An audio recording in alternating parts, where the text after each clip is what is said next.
Modern maps describe a universe of dead mechanical motion, yet older syncretic models suggest something different: the cosmic egg, a protective, enclosed system. This architecture functions as an observer safety boundary. It establishes the precise limits where the internal system ends and the external environment begins.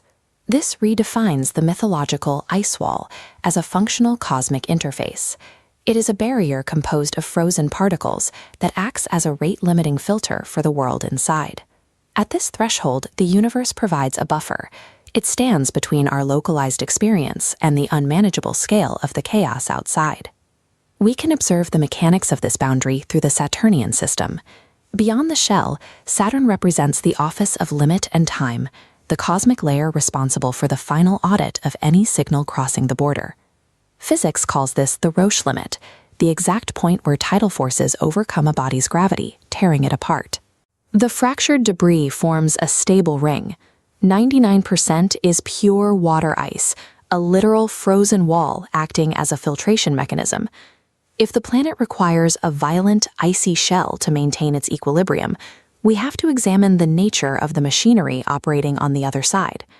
Pushing outward through the rings, we enter a zone governed by the shepherd moons. Ancient sky manuals encoded these mechanics using job titles. Gods and gatekeepers were labels for functional offices, roles that maintain the stability of the cosmic routing system. Small moons like Pan and Prometheus execute the transition logic of the rings. Their gravity keeps the ice wall from collapsing or scattering, enforcing the rules of the interface. Outside this guardrail, the extraterrane becomes a wild ecosystem.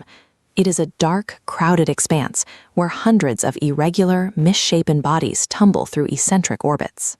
This environment is an interconnected web of violent motion, where every object operates according to its own chaotic trajectory. The primary law of this outer territory is orbital resonance. Gravity and time lock these distant objects into synchronized rhythms that dictate their behavior.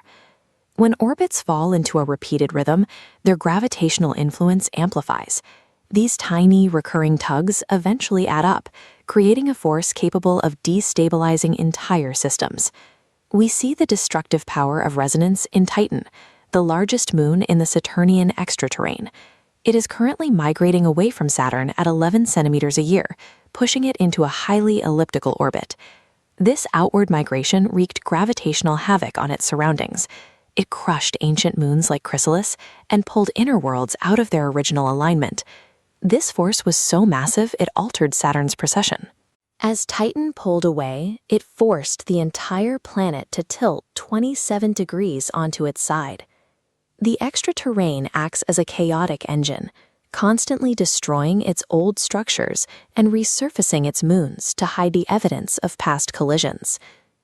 Different traditions and scientific models often produce contradictory maps of this outer territory.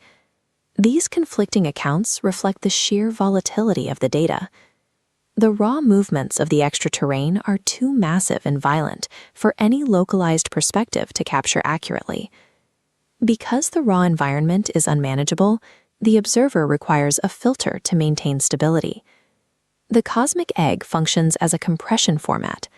This layer steps down the infinite information of the field, translating outside noise into a simplified, survivable world.